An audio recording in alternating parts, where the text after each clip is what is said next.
¿Qué tal? Bienvenidos de nuevo a este blog El Filósofo de Ricardo Mazón. Es un honor nuevamente de tenerlos por aquí y que me haya invitado. Yo creo que fue buena aproximación la de Hegel y espero que en esta ocasión Nietzsche sea aún mejor, ¿no? Nietzsche, cuando hablamos de este filósofo, Friedrich Wilhelm Nietzsche, estamos hablando de un filósofo que es un pensador dinámico en un periodo convulsivo. Evidentemente vemos que hay una postura reaccionaria y agresiva por el imperialismo de parte de Nietzsche, y esto lo muestra directamente cuando se convierte en una apátrida. Renuncia a la nacionalidad alemana, recordemos que nace en Prusia de 1844, y evidentemente se convierte en un filósofo que va rotando precisamente de conceptos, va teniendo un peregrinar de lo que podríamos catalogar como el fin de siglo. Muere en 1900 y también es una fecha bastante representativa. Tenemos la consolidación de un mundo y de una Europa que pretende ser abarcadora en todos los ámbitos, no solamente en la academia, sino también en nuevos modos de producción, nuevos modos de gobierno, a los cuales Nietzsche se enfrenta directamente de manera crítica. Su peregrinar no inicia propiamente como filósofo, sino que va teniendo una variabilidad de la filología a la estética misma y a la filosofía, culminando con una crítica radical al cristianismo. Entonces esto es Nietzsche. ¿Y en qué podríamos resumirlo si partiéramos de una frase que me parece bastante representativa? Nietzsche nos invita a pensar la vida. No porque no se haya hecho antes, sino porque muchas veces se había obviado el sentido mismo que pueda tener la vida en circunstancias en que la filosofía se vuelve perezosa. Nietzsche retorna al poder del cuerpo y muestra cómo hay un progresivo decaimiento de la verdad. ¿Por qué? Porque hemos tachado y hemos hecho a una cultura occidental muy al modo de las altas costumbres, no solamente en la estética, sino también en la propia metafísica. Nos hemos vuelto conciencias perezosas a las cuales Nietzsche evoca, ahora sí intempestivamente, ¿no?, como sus primeros escritos, el volver a pensar esos conceptos fundamentales de la filosofía y ver que el tema del origen y el principio tiene un eco a lo largo de toda la trayectoria de la filosofía que de pronto se ha olvidado, y hemos reclamado el papel de la verdad en una especie de espiritualidad o una ontoteología, ya con palabras más heideggerianas, de ignorar la cuestión, ignorar qué es el instinto humano, ignorar cuál es esa pasión y esa pulsión que nos evoca nuevamente a ser seres inteligentes, y que el acto mismo de la inteligencia comporta una soberbia radical. Recordemos su texto, el de Sobre verdad y mentira en sentido extramoral, parafraseando un poco, dice: en un lejano planeta desperdigado entre centellantes sistemas solares, hubo un ser que de pronto tuvo la cualidad de pensar. Fue el momento más soberbio de la historia, pero al mismo tiempo el más falaz. Ese es el tema, y yo creo que Nietzsche no es un autor fácil.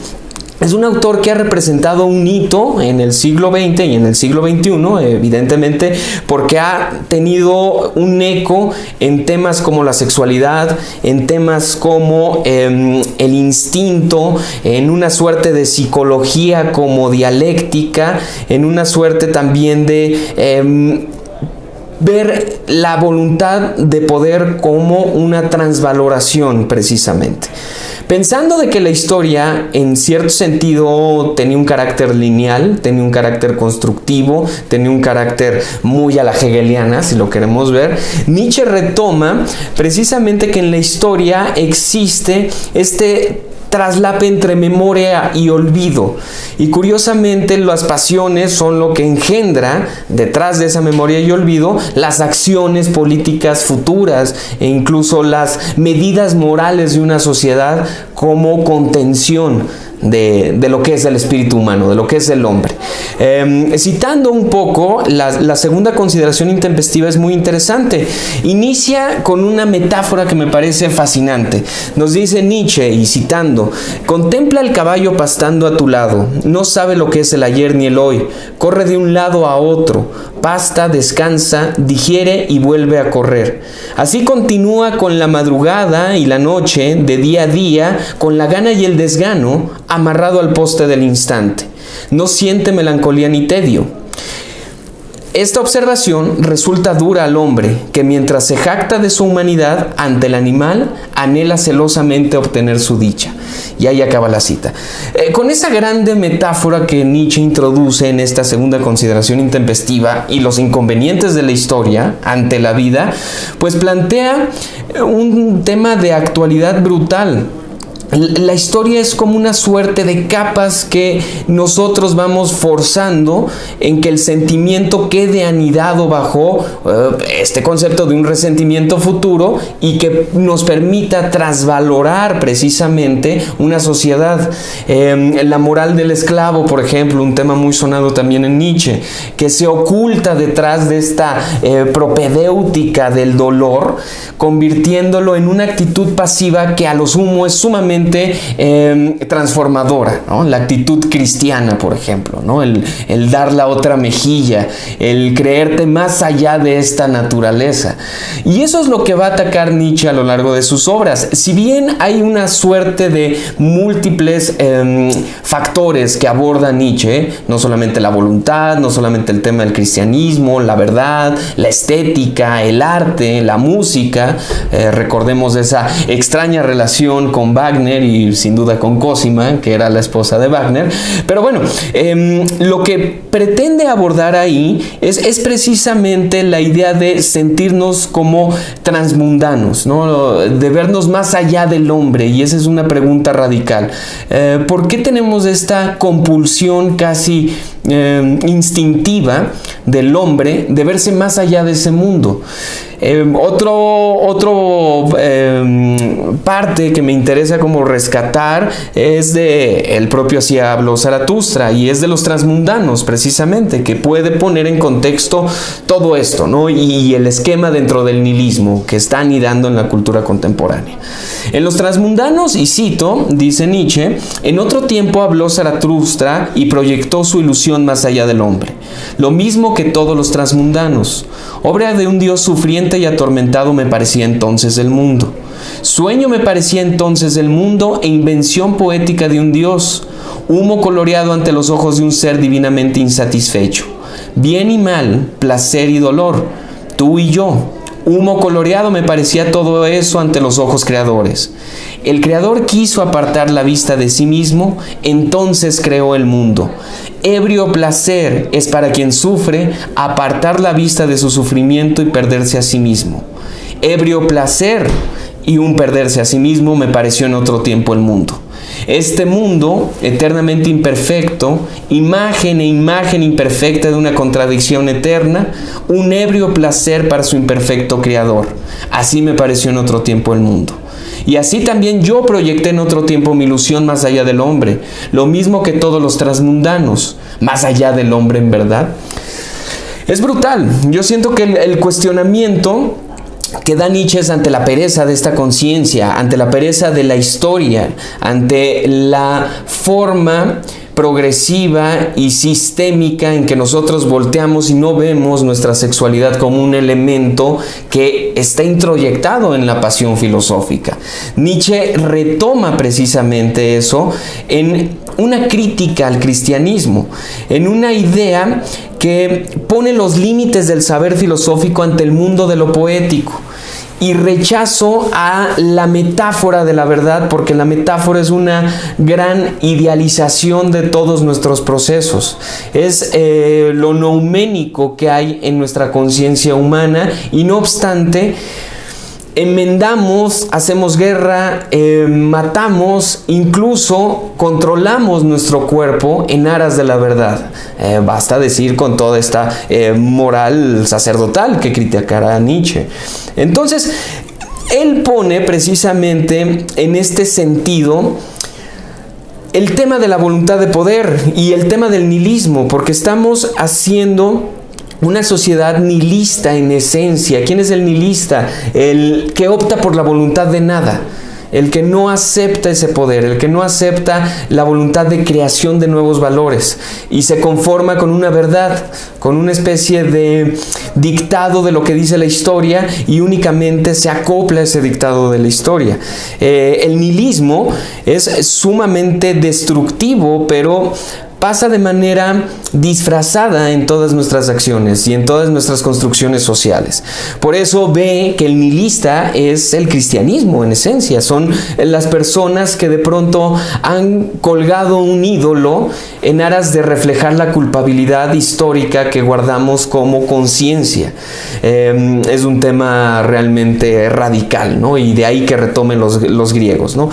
¿Dónde radica la culpabilidad humana, ¿no? La culpabilidad humana nos ha servido mucho tiempo para recordarnos que somos animales gregarios, pero al mismo tiempo somos sociales en nuestro dolor y en nuestros miedos, y de ahí que precisamente unifiquemos el miedo y creemos cultura. Eso Nietzsche pues realmente hace una crítica, y ahora sí que una filosofía martillazos para develar ese sentido que hay en todas nuestras construcciones. Entonces, esta es una visión muy somera de lo que es el pensamiento nietzscheano. Es mucho más complejo en realidad. Los invitamos a leer, por supuesto, las propias obras de Nietzsche, incluso ponerlas en relación con pensadores contemporáneos como el propio Michel Foucault, como puede ser Deleuze, como puede ser Derrida, porque en Nietzsche está el origen de toda esa forma filosófica que será de lo contemporáneo como un ataque patente a la modernidad, a una modernidad que es demencia humana en esencia. En fin, a mí nada más me gustaría terminar con una frase parafraseada de Hölderlin que dice: el hombre cuando razona es un mendigo, sin embargo cuando sueña es un dios. Y yo pensaría que Nietzsche tiene esto muy en mente, ¿no?, cuando hace filosofía, porque pone de manera introyectada la noción misma de que la filosofía tiene que enaltecer el proceso de la ilusión y el sueño en tanto seamos conscientes de que es una creación poética.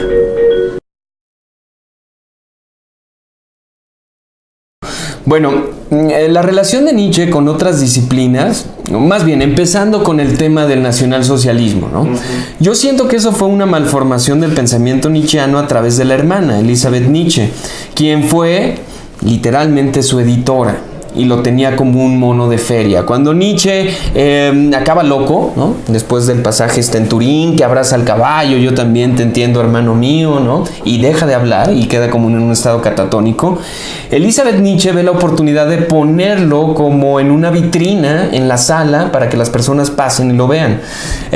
Algo similar hizo con sus obras. En realidad hay una famosa foto que Elisabeth Nietzsche le está dando la mano a Hitler y demás, una Elisabeth Nietzsche muy vieja.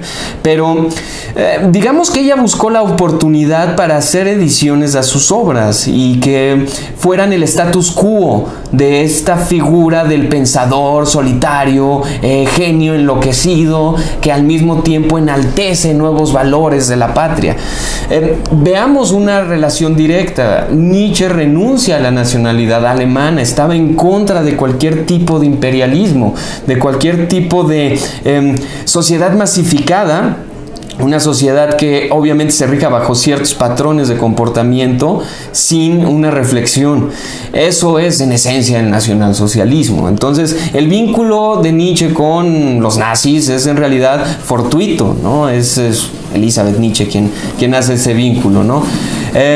La segunda cuestión, por ejemplo, lo que me planteabas del superhombre, yo creo que el Übermensch, el hombre que está por encima del hombre, es una situación muy interesante, porque nihilismo y superhombre pensaríamos que están en un estado de oposición, pero no necesariamente, al menos desde mi punto de vista.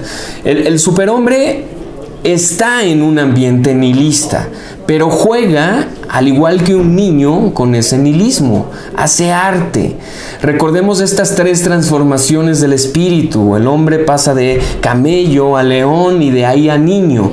La imagen directa del niño es este superhombre, es el artista, podemos decirlo así, pero no el artista consagrado de galería o el artista famoso que vende obra, ¿no?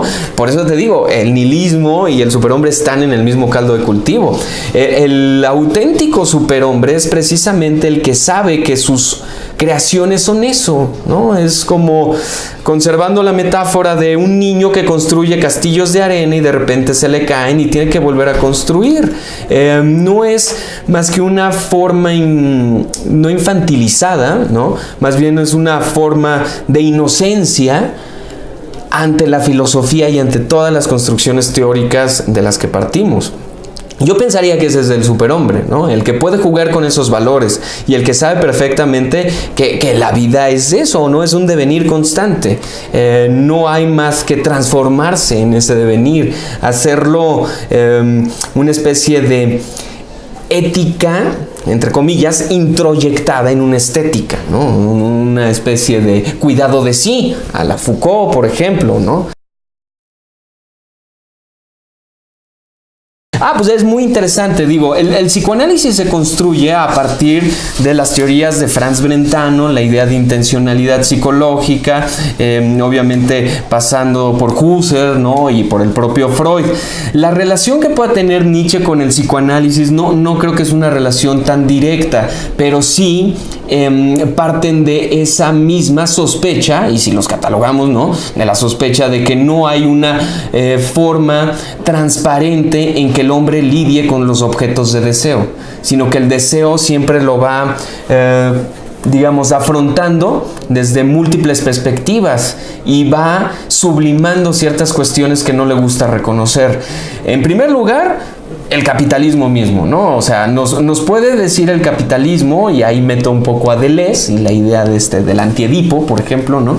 El capitalismo lo que hace es mostrar el objeto de deseo como si fuera algo alcanzable, y sin embargo no hay más que una forma de deceso del deseo, pero renovación en otro objeto por figurarse. Nada más metafísico que el capitalismo, por ejemplo, ¿no? Es muy a la griega, si lo queremos ver, ¿no? Una fusión entre poros y penia, ¿no? Entre la abundancia y la carencia. Esa es la lógica del deseo. Nietzsche desarrolla precisamente esta forma no frontal del deseo, pues evidentemente tratando de hablar del método genealógico, ver cuál es esa génesis del valor, de las estructuras, ¿no? De las propiedades de la conciencia humana y de su relación con la verdad, con el discurso, con la historia, etcétera. Y plantear el problema del origen. ¿Dónde está realmente este origen? En un hipotético caso en que todos de pronto tuvieron un consenso contractual para hablar de cómo era el individuo ante el Estado, por ejemplo, ¿no? Cómo tendría que comportarse, o bien en realidad eso es un objeto perdido. No hay un tema del origen, sino lo que tenemos es una circularidad perpetua. El eterno retorno es la viva imagen de que no, el tema del origen, no podemos apelar a un nivel histórico o fundacional.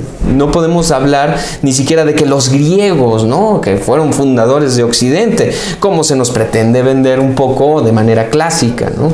Sino que en realidad es diverso, es múltiple y hay una temporalidad que regresa sobre sí misma. Ponte a pensar, es como cuando un estudiante de filosofía, un maestro, un doctor o alguien que le guste la filosofía, de pronto ante un texto se plantea que aquello que está en el texto no es más que lo contemporáneo del pensamiento de ese autor, y él se sitúa ante ese mismo tiempo. Es decir, eres tú leyendo a Platón y pensando junto con Sócrates en ese momento. No hay historia, no hay temporalidad que nos haga ver a distancia esto de la filosofía, sino que nos sitúa en ese instante, precisamente. Es como este caballo, ¿no? Anclado al poste del instante.